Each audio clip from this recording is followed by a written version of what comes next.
trabalho na base, falaste que sempre ficaste ligado ao departamento de base. E uma questão até bem presente sempre, né?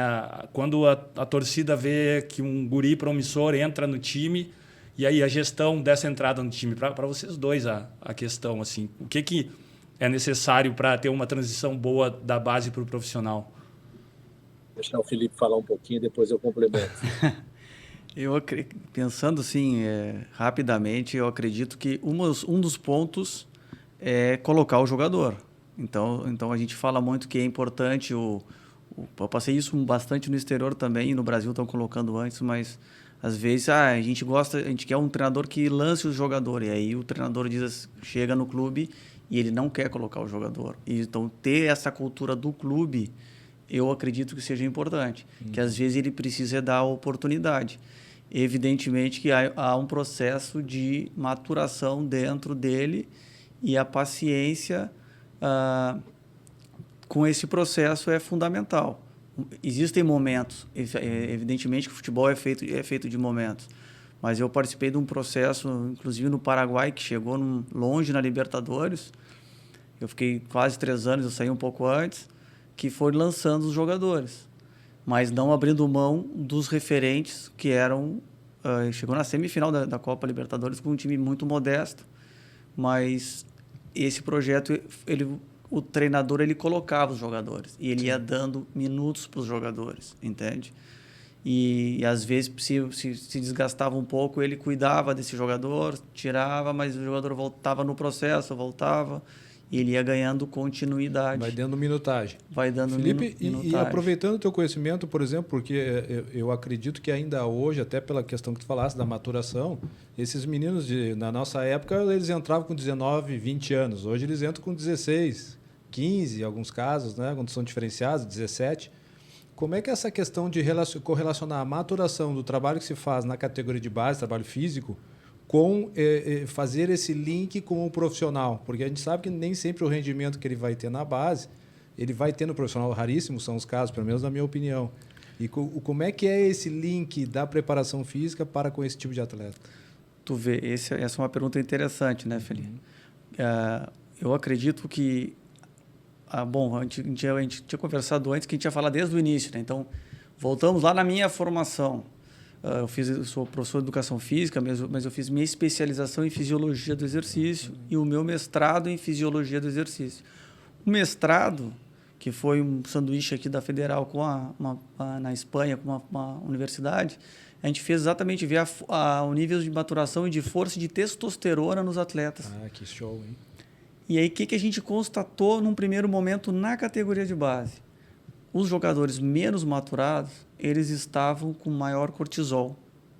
E sabe por quê? Porque provavelmente o pouco de carga que tirava, às vezes, o preparador físico numa academia, não era o suficiente para uma carga geral, e isso estava causando um estresse. Um estresse metabólico. Metabólico nos jovens. E isso vai interferir na formação da massa muscular, vai interferir nas relações testosterona-cortisol, vai interferir em lesões. Nunca eu tinha ouvido, muito interessante. Então, isso a gente iniciou vendo estudos do Real Madrid, de alguns pesquisadores de alto nível.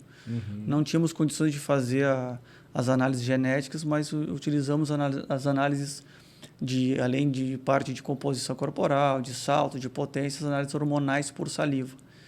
E aí a gente via essas diferenças maturacionais e metabólicas e hormonais.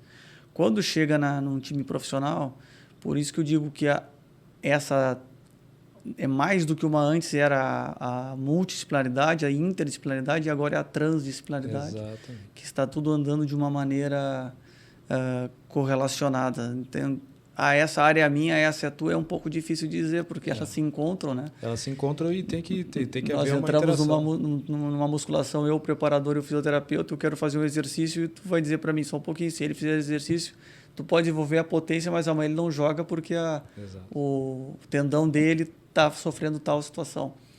Então, eu vi nesse sentido da maturação, é isso. Eu vejo que alguns atletas... tem desde a categoria de base, não tem onde tem teoricamente mais tempo, porque a gente sabe que atualmente também tem muita questão de competições, mas o que me surpreendia logo no meu início de carreira era assim, quando chegava no profissional, eu dizia, agora nós temos que trabalhar a força, colocar a massa muscular. Eu dizia, mas ele está 10 anos no clube. E isso passou muito em diversos clubes. Mas agora ele tem que jogar. E aí... Isso vai muito, essa questão que o Feliciano colocou antes, dessa evolução, né? Que antes era a figura do treinador centralizador, e hoje é a questão do departamento, né? Comandado por um executivo, comandado por um CEO junto com o treinador, e os subdepartamentos, no qual o departamento de saúde e performance, essa nomenclatura que pode ser dada, tem muita importância. E não só dentro do profissional, mas essa relação que a gente, como treinador ou como auxiliar, tem que estar controlando, cuidando, observando os atletas da base, para que eles venham nos aspectos técnico e tático, para que eles subam ao profissional, mas a relação do departamento de saúde e performance com o atleta nessas áreas. Nessa questão física, na questão mental, na questão nutricional, na questão da fisiologia, como o Felipe está falando. Então, muito importante essas relações, né? Então, antes era subir. E eu lembro que na chegada do Tite, a primeira conversa que eu tive com ele veio conversar comigo, né, sem eu saber que seria auxiliar. Eu estava indo para uma Taça São Paulo e ele me perguntou sobre 3 jogadores. O Anderson Polga, o Eduardo Costa e o Gavião, que eram 3 jogadores que trabalhavam comigo no Júnior. Eu trabalhei 2 anos no infantil do Grêmio, 1 no juvenil e depois 3 anos no Júnior. E aí ele veio me perguntar, porque a torcida estava pegando no pé desses atletas, a imprensa estava pegando no pé desses atletas, e dentro da própria diretoria do Grêmio havia uma desconfiança. E eu, como conhecia os 3 e tinha trabalhado com os 3 por um bom tempo, né? O Eduardo trabalhou comigo 6 anos que eu tive na base, o Polga trabalhou 4 anos, o Gavião trabalhou 2 anos comigo. Então a gente passou por Tite as características, apostamos nesses atletas, e lembro que o Eduardo, num jogo contra o Caxias, a gente tinha perdido o primeiro jogo da Copa do Brasil em Nova Lima, depois fizemos um jogo contra o Caxias em Caxias, e nós definimos que ele seria o titular. Aí eu tive uma conversa com ele, né, passando confiança, dizendo a ele tudo que ele apresentava quando eu era treinador dele na base, que ele tinha que repetir, né, e que a gente estava dando confiança a esse atleta. E ele, a partir dali, ele se tornou titular, foi campeão com a gente, gaúcho, campeão da Copa do Brasil. No outro ano foi vendido para o exterior, né? E que ajudou muito o Grêmio, que a formação dá ao clube atletas para que eles conquistem os campeonatos pelos clubes, fortaleçam os clubes, o atleta da base, por isso é importante, e também uma venda para fora para que possa o clube lucrar com isso, né? Essa é a ideia. Mas antigamente era só a relação treinador ou auxiliar com o treinador da base ou com o próprio jogador. Hoje já há um circuito maior, né? Por isso esse grande trabalho que eu referencio muito agora, que é o trabalho do Palmeiras na base, que está formando atletas aí com 16, 17 anos, jogando no profissional, ajudando o clube nas conquistas e depois saindo para grandes clubes da Europa, né? Então aí o trabalho é bem feito nesse conjunto de um departamento que tenha todas essas áreas com profissionais de qualidade. E um tema, né, Feliz, só para complementar, na última Copa do Mundo saiu a faixa etária onde estavam as maiores performances. E realmente, e aí vem aquele pensamento antigo, que acredito que a maior parte não tem hoje.